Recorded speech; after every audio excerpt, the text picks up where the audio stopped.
Welcome, you guys. Got this morning. Sneaky behavior. How to manage kids who lie and steal. Sneaky behavior such as lying and stealing are some of the hardest issues for parents to deal with. When your child lies and sneaks around, it can feel like a betrayal and begins to feel like a moral issue. You start to question their character. You may start to dislike your child. Let's face it, many of us were guilty of some of these sneaking around when we were younger. We may have stolen cigarettes from our parents. Perhaps we lied about where we were going or who we were going to be with. We may have even thought we were justified at the time and came up with all kinds of reasons to explain our misbehavior. Don't take sneaky behavior personally and stay calm. All right, it goes on to say, kids are not sneaky. They're not being sneaky to hurt you. They're being sneaky to get what they want or to solve a problem that they have. Either way, being sneaky is not the right approach, and it's your job to give consequences and to coach them to solve their problems the right way. Stay calm and focused on the behavior. If calm, the situation will be much easier to deal with, even if you feel as if it's a personal betrayal. Try to take emotion out of the discussion with your child. Just be businesslike and objective and focus on the behavior and the consequences. Think about how a good boss would handle things: professional, calm, and honest. I used to think it was more an issue of trust, and I used to deal with it in a way where I would say to them, how would you like it if you had your stuff and somebody came in and took your stuff? Call out sneaky behavior when it happens. When you catch your child in a lie or doing something sneaky, tell them immediately. Remind them that the behavior is unacceptable and issue the consequences. If you think your child has been lying to you and sneaking around, but you don't have the details of the full story, let them know your suspicions. Tell them that you're going to follow up to get more information and that you will be monitoring their behavior more closely. Have a problem-solving conversation with your child. Later, when things are calm, you will need to have a conversation with your child about how to solve their problems without resorting to lying or sneaking. Give yourself time to prepare for this important discussion, and do it when you are calm.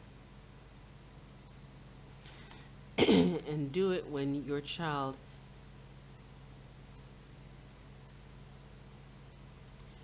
do it when you're calm and without getting emotional.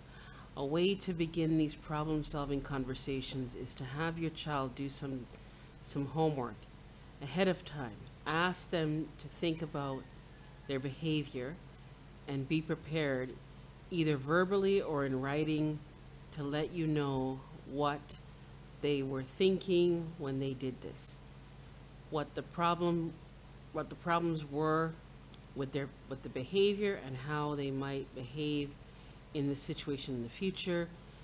It's always most helpful when these ideas come directly from your child. Yeah, I used to ask them, what's your punishment? And they would tell me whatever their punishment was, or they'd have extra chores and they wouldn't do it again. Other thing I tell parents who write to me about situations they're dealing with their children is, instead of being physical with them, now my offsprings are grown, so I can now speak from a different place. When they were babies, I remember meeting a gentleman who said to me, told me this amazing tool. And he said, you know what? When you're speaking to them, especially if you're disciplining them, he said to speak in a calm, quiet, soft tone of voice. And I remember with our offspring growing up, it was always counting and I wouldn't have to count to more than like maybe 3, 5 the most. And yeah, it was a psychological thing and it worked. So speak softly to them, quietly to them, and you'll get amazing results. How to handle lying. It's helpful to remember that kids don't understand how hurtful lies can be. They're thinking immature and they generally lie without even considering how these lies affect others. The truth is, kids know lying is wrong, but they lie anyway. And they usually lie because they just have a really poor way of solving problems. You know, what we were told when children lie is that they're lying because they're trying to protect themselves. And so lying was a defense mechanism. They lie to get out of a consequence because they think it's their only option left. Yeah, it's a self-defense. If you look at lying as a problem-solving issue and not as a moral issue, you can help your child develop strategies so they can stop lying in the future. Don't spend all your energy stressing the right and wrong nature of lying. Conversations about right and wrong have a place. What I find is, I found even when I was growing up, I remember if I was subjected to lying, it was because I needed something to be taken care of. I was not being provided whatever it was I needed. And so whatever I did was as a direct result of that. So I'm saying this to say that if you can provide for them in a way that it negates them having to lie. You see what I'm saying? Once you provide that, situation is taken care of automatically because they're not resorting to having to defend themselves in the first place. You see what I'm saying? So that behavior in terms of lying it no longer exists because there's no opportunity for it to present itself. You see I don't know if that makes sense. If you look at lying as a problem-solving issue and not a moral one, you guys comment below and let me know what you guys are doing. You can help your child develop strategies so they can stop lying in the future. Don't spend all your energy stressing the right and wrong nature of lying. Conversations about right and wrong have a place, but the most effective approach is to focus the conversation about finding a better way to solve problems that don't entail lying. If your child's lying seems to be getting worse or is particularly worrisome, there may be a need to reach out to others in their life to find out what's really going on. Let your child know that you are concerned and suspicious of their behavior and that you will be keeping an eye on them. I just call it out as what it is. It's a trust issue, man. I have to be able to trust you. I gotta be able to trust you from here to the gate, to on the road, to wherever. And so lying is not a part of our relationship because I gotta be able to trust you.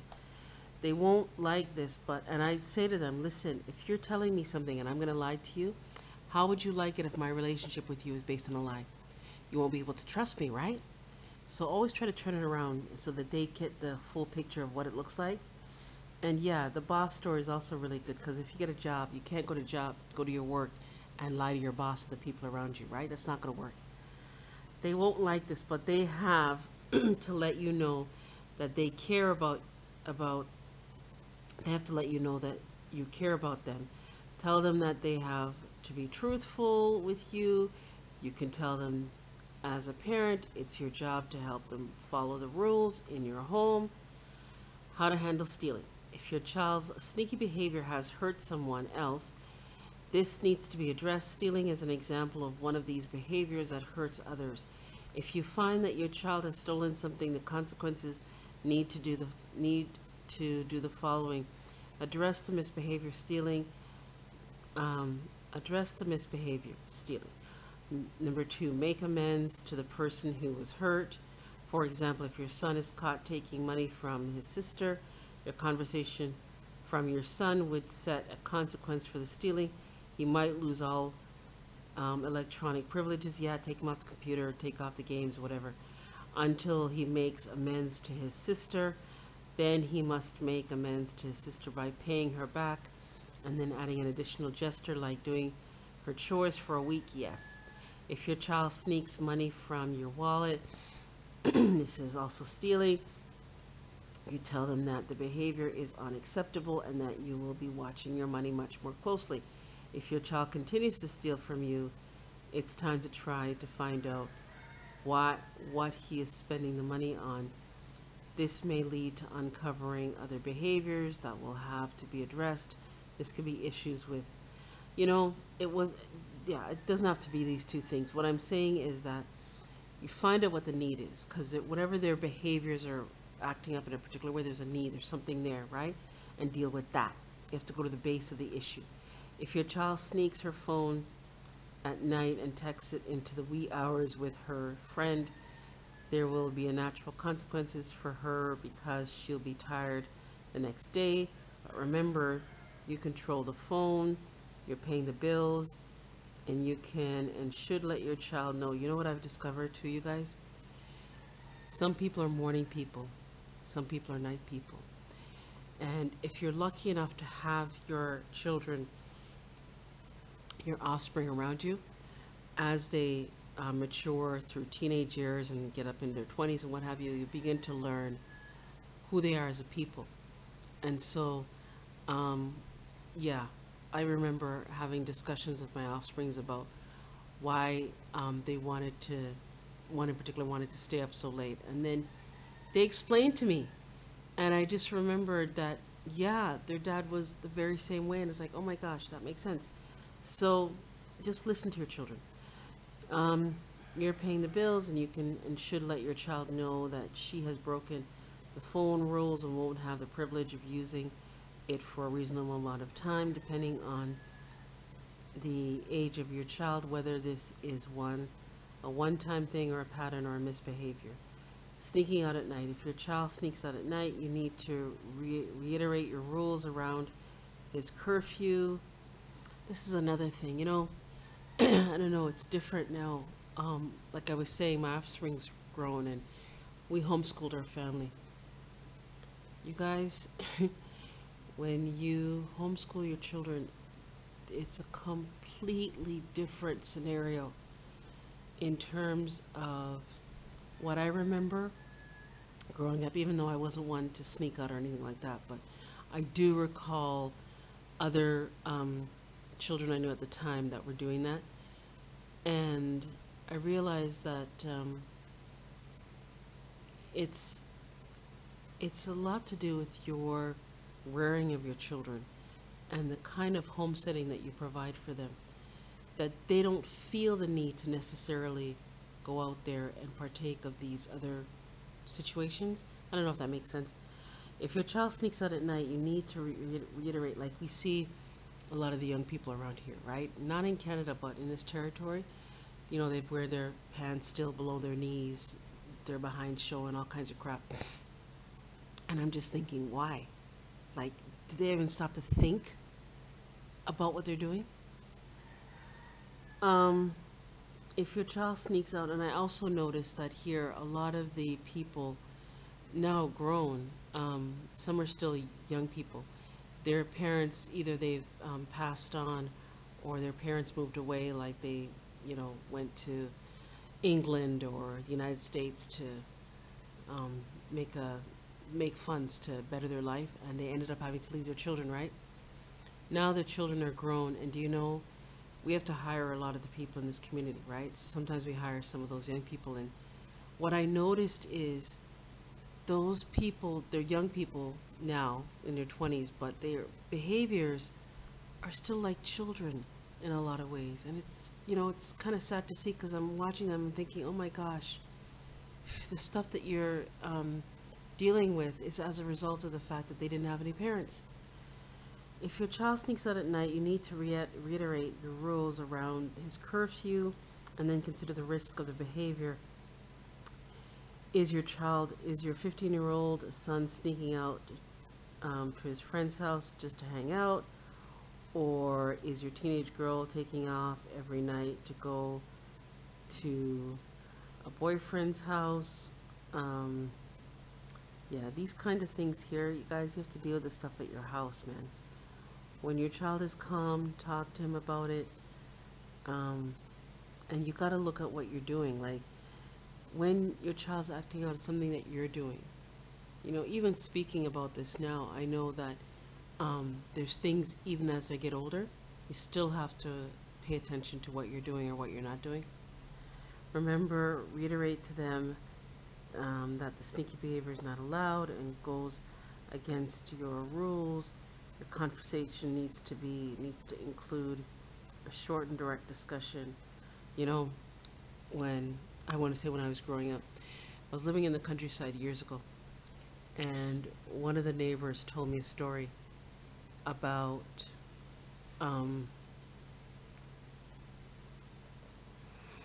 yeah, there was a story my neighbor told me. I can't remember what the children had done, but I think it was their eldest son, and he was saying that he was gonna move out or he wanted to leave or something. I don't know. He was young, and the parents said to him, "Okay, no problem. You want to leave? You want to do what you want to do? No problem. You're gonna take off every single piece of clothing that you have on, right? And away you go." Because their point was that everything that he has, they gave it to him, right? Anyways, solve that situation real quick, fast, and in a hurry. Another thing someone was telling me about promiscuity with their children. I remember when my children were a certain age, I had a discussion with them and I showed them, they had sent me some information, the powers that be, about how promiscuity was not something to be a part of, period. And how it affected their being, their relationships in the future, and what the causes of it were. Well, let me tell you, we never had that issue ever. So you have to sit them down and explain to them some stuff, man. And the truth hurts, but you gotta, they don't even know because they're young. It's not gonna hurt them. They're just gonna hear what the deal is and explain to them what it means. If you have a daughter, if you have a son, what does it mean for their body? Because they were explaining that a lot of this promiscuity stuff can also lead to prostate stuff for men. And for women, it's not good because when you're sleeping with one guy, you're pretty much carrying that energy, that soul, that spirit to the next partner and so on and so forth. So it's not good. And also it impacts on your husband and wife relationship. Those of you, yeah, you guys already know there's issues, right? When you have multiple partners, it can affect your relationship. So just something to think about. And not everybody, but yeah, just something to think about. Anyways, reiterate to them that the sneaky behavior is not allowed and goes against your rules. Your conversation needs to include a short and direct discussion on the risks and dangers of the behavior, concern about the child's safety, yeah, all that stuff. So now, like I said, my offsprings are grown, and we never had too many issues. Little things would crop up here and there. I had to look at what I was doing and what was causing the behavior, what was in their environment, and switch it up quick, fast, and in a hurry, and then they were fine. You see what I'm saying? So I just put a video up about Air Canada. There was a case where a Nova Scotia couple was able to sue Air Canada for a flight delay. Go on the other channel, Nobel, and you'll see that video there. I might put it up on Boom TV. You guys can also follow us on Boom TV. You can also write to us. Now, somebody else was sharing with me a story. Somebody had written to us for help, but prior to writing to us, they had connected with someone that, you know, we had been watching this person for years, but we're a little leery of their stuff because it didn't seem to make much sense to us. Anyways, long story short, they made a mistake putting it in, and they sent it to us after the fact and used their stuff instead, got into hot water, a whole bunch of stuff happened, and we were saying to them, like, you know, they explained to us that they'd gotten this information prior, served it, stood on it, didn't realize that it was fraudulent and whatnot. I say this to say that, you know, when you guys are using, when you get the information like from us or anybody, study at those laws, look it up. Like, for instance, the word of, that little word of. Nobody knew that little word of means without. So whenever I see that word of, I'm always like, you know, reading that sentence backwards, you know? Okay, that means without this, that means without that. That means, you know what I'm saying? So if you can take the time to just research the laws that we share with you, you will see that those laws make sense, right? So you can, and you'll be able to stand on it. And what I tell people now is to download a copy of your oldest state constitution, because that is the republic. Remember, we were all searching for the republic, didn't know where it was? It's a state republic. The state constitution is a republic, you guys. The Bill of Rights, yeah. So just keep that in mind. It's due process of law. So anyways, you can write to us if you have issues and stuff. You can also join our email group. You can, once you're a client with us, you can also join our subscription. They said I'm a consultant, but I'm probably more of a mentor. And yeah, you can write to us for set off for things like child support cases, mortgages, foreclosures, ticket citations, utilities, auto loans, student loans, and warrants. And those of you having to see an agent doing business, parole officer, those of you in for nonviolent offenses, or those of you having to, for warrants and things like that. You can write to us at themullings@gmail.com. You can join our online tutor school class, our email group, and yeah. All right, you guys, like, share, subscribe. Have yourself a great day, and I'll see you in the next one.